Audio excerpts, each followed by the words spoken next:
It's not a budget for the people. That criticism from opposition leader Mark Golding this evening as he made his contribution to the budget debate. Amid that criticism, he outlined a number of initiatives the opposition PNP would pursue if and when they form the next government.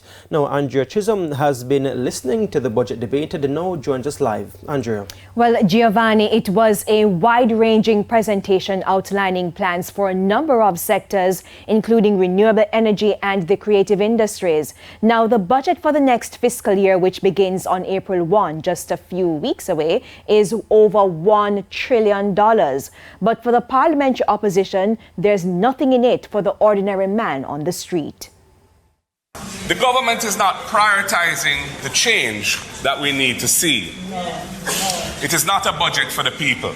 Opposition leader Mark Golding doing an assessment of the budget while describing as hollow the statement of no new taxes. So the cost of living are bite the people and the taxes are suck out them blood. It is worth noting that the government projects that it will collect $824 billion in taxes in the coming fiscal year. That is an increase in tax collections of over 34% over 2 fiscal years, from April 2022 to March 2024. An increase of taxes of $208 billion from the people of Jamaica. And so he thinks more could be done to cushion inflation.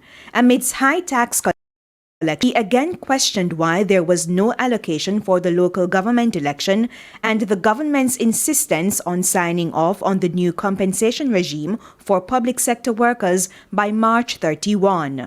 Why wouldn't the government find a way to extend the period for the public sector salary negotiations to continue to fruition and to allow the groups to make their measured, well-informed and transparent decisions on the government's wage offer, instead of being bullied and cajoled by take it or lose it?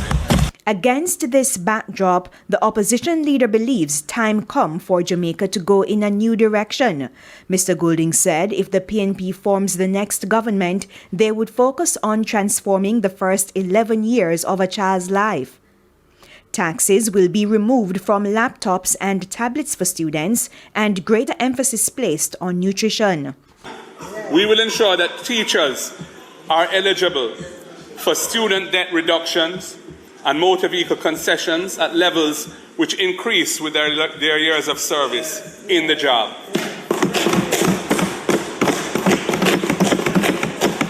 We will ensure that teachers benefit from an enhanced access to NHT loans and priority in allocating houses in NHT finance schemes.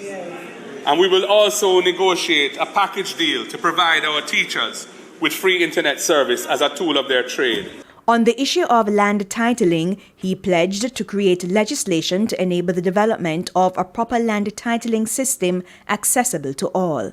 The next PNP government will complete any outstanding infrastructure and land titling in those communities where the work was started but has not been finished for many years.